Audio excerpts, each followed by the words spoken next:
السلام عليكم بناتي، نهاركم مبارك. نتمنى تكونوا بخير ويلقاكم فيديو ديالي في احسن الاحوال. كتير من الامهات صعاب عليهم باش يحضروا الكيكات او اي حاجه لوليداتهم للكوتي بحكم ارتفاع اسعار المواد الغذائيه، ولكن دائما كاين الحل ان شاء الله بحول الله. اليوم جبت لكم جوج كيكات مختلفين، غادي نحضروهم مع بعض بدون بيض، بدون حليب، بدون ياغورت. على بركة الله. على بركة الله، نصلوا على النبي عليه الصلاة والسلام ونشرعوا في تقديم الوصفة. غادي نحتاجو كاس ديال السكر، ممكن قل ممكن يكون عمر مزيان. انا درت كاس ما عمرش. هنا غادي نحتاجو كاس ونص ديال القهوه سريعه الذوبان، ممكن تكون قهوه عاديه اللي كنشربوها. كاس ونص نتاع القهوه. انا هنا كي قلت لكم نتاع سريعه الذوبان. غادي نخلطوا الخليط ديالنا مزيان حتى يذوب داك السكر اللي ضفناه، ومن بعد غادي نضيفوا الزيت تدريجيا شويه بشويه. عندنا نص كاس ديال الزيت. كنخلطو مزيان حتى ينسجم المواد مع بعضها، ونمروا لباقي المواد. غادي نضيفو بطبيعه الحال فاني باش تعطينا واحد النكهه لهاد الكيك ديالنا. دائما مع الخلط ونضيفو الطحين الكاس الاول،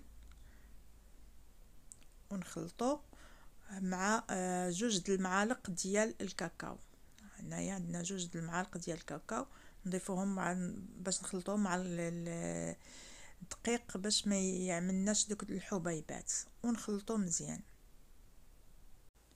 حتى ينسجم لنا الخليط. وغادي نضيفو الكاس الثاني. كذلك الكاس الثاني غادي نضيفوه مع جوج د الخمارات من فئه 8 غرام 8 غرام، يعني عندنا 16 غرام ديال الخميره.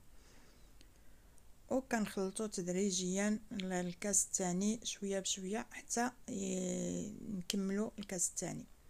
يعني حاجتنا هنايا جوج د الكيسان ديال الطحين.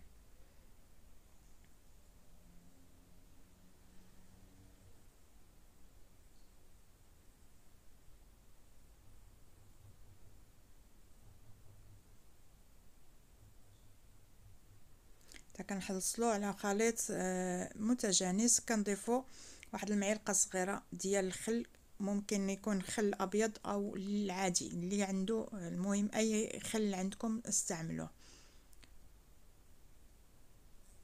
كما كتلاحظوا الخليط كيكون شويه خفيف وما كيكونش ثقيل بزاف، لان ديك الكيكه اللي كتكون ثقيله كتجي مدقصه، كتجي ما كتجيش هي هذيك.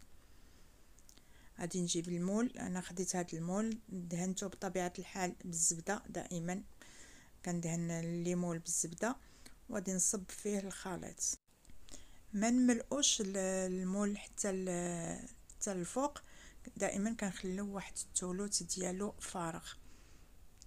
وممكن تستعملوا شويه المول يكون كبر من هذا. انايا خديت هذا المول الصغير لانني في حاجتي الباقيه ديال الخليط. كناخذوا المول ونخبطوه مزيان على سطح العمل باش يخرج كاع داك الهواء، ونديروه في الفرن. انا دائما كما كنقول لكم الفرن كنديرو وهو بارد، دائما كيكه كتطلع لي غزاله في الفرن بارد.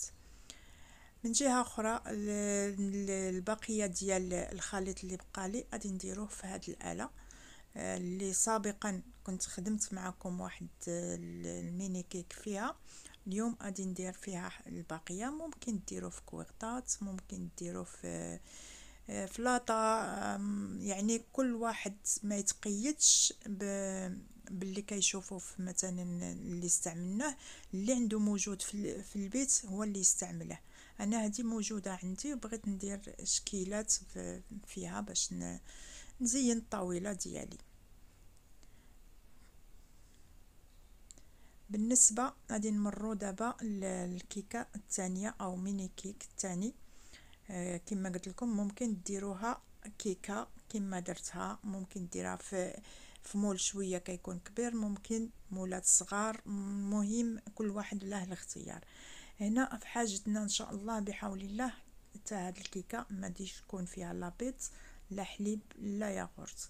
غادي نحتاجو كاس نتاع السكر ما عامرش، غادي نضيفو كاس ونص ديال البرتقال، ما عرفتش علاش جاي صفر بحال الحامض. المهم كاس ونص ديال البرتقال، وكنخلطو مزيان.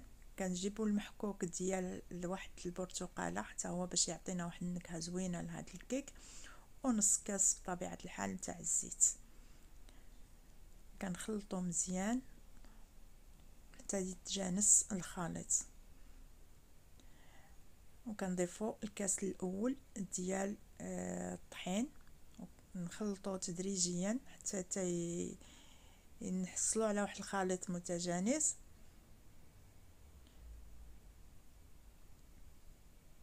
ونضيفو الكاس الثاني. بالنسبه لهذا الكيك بدون بيض ولا حليب ولا ياغورت، انا نفضل هادو جوج النواع كيجيو فيهم النكهه احسن من اللي تيديروا غير الماء كيجي شويه ناقص في المذاق ديالو. هنا غادي نضيف جوج ديال الخمارات من فئه 8 غرام 8 غرام، عندنا 16 غرام.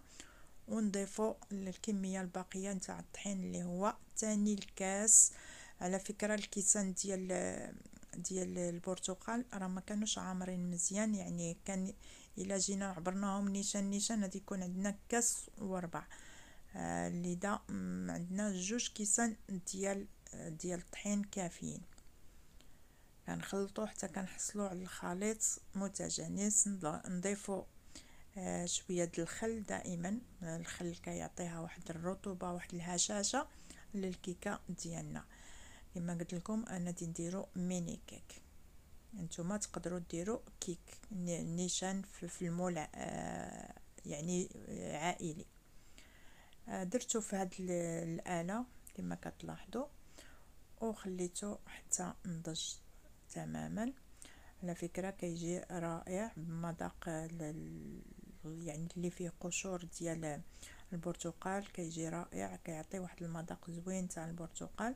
نتمنى تجربوا هاد جوج الكيكات، كيجيو رائعين لوليداتكم، وما تبقاوش تحيروا في الكوتي ديال وليداتكم.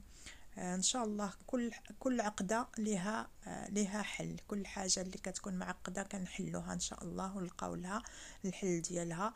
كل حاجه ان شاء الله باذن الله غادي نلقاو لها الحل، ونرضيو ولادنا ونرضيو افراد العائله ديالنا بحويجات بسيطين باذن الله. هذه هي النتيجه ديال الكيك بلا بيض بلا حليب بلا ياغورت، كيجي رائع وكتجي هشيشه بزاف. نتمنى تجربوها وتشاركوها مع الاهل والاحباب لكي تعم الفائده. وما تنساوناش التعاليق ديالكم، وبطبيعه الحال بالبصمه ديالكم الزوينه اللي كتخلي الفيديو كيستمر، وتخلينا حتى حنا كنستمروا نحطوا الوصفات اللي ترضيكم باذن الله. استودعكم لله الذي لا تضيع ودائعه، في امان الله وفي حفظه.